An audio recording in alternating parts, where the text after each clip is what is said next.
Wow, man. Damn.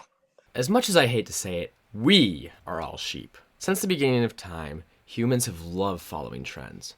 And would you believe it? Car guys get in on the tomfoolery too. It seems like every 5 years or so, there is some new trend in the space of high dollar, limited production cars.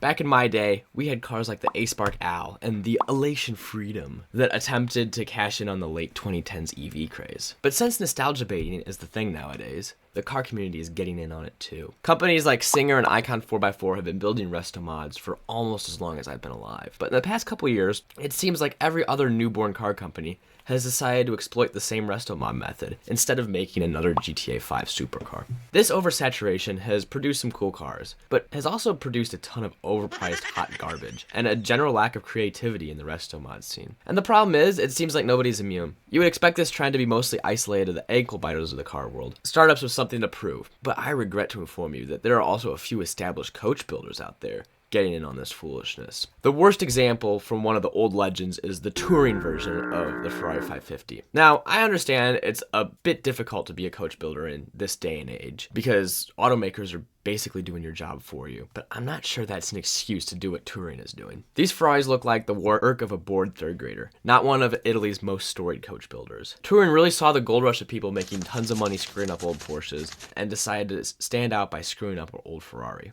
And it's not like they picked a great one to do either. This may be a bit of an unpopular opinion, but I never really thought the Ferrari 550 looked that great, at least compared to other Ferraris of the time. So of course Touring noticed that in their eternal wisdom and proceeded to make it way, way worse. Now the front and back look like they belong on two different crappy modernized cars as opposed to just two different 90s cars, and the interior still looks straight out of the 90s.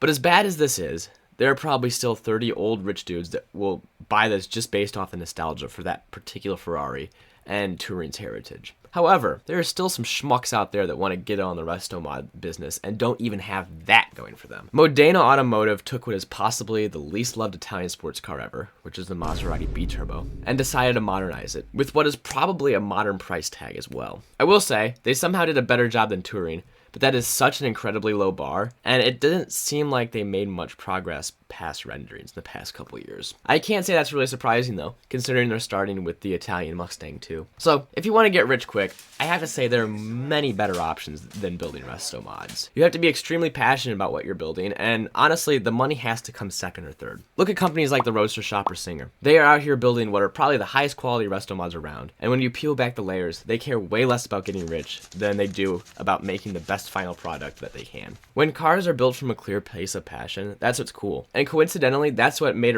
original Restomods cool. The people that were originally building these cars were taking a big chance. Because in a lot of cases, restoring an old 911 or Mustang costs just as much as building a car from the ground up. As I've already demonstrated, a lot can go wrong with trying to update an existing car, especially if it's one that already has a devoted fan base. The Porsche 911 is arguably the most iconic sports car ever, and has pretty much every middle-aged man that works in finance counting down the days until they can get one. So if I were Singer, or any of the other Restomod pioneers, I'd be pretty nervous about restoring it one and turning Facebook into a battlefield if the geriatric set doesn't like it. And that fear, combined probably in much greater part with an appreciation of these cars, is probably what helps Singer and other companies be so successful. Unfortunately, some of these new companies have no idea what shame is. So, to the people building this uncalled for, overpriced garbage, stop it.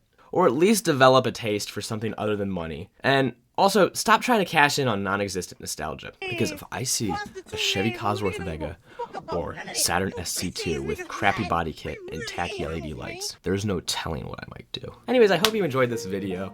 And I'm sorry I haven't uploaded in a while. See you next time.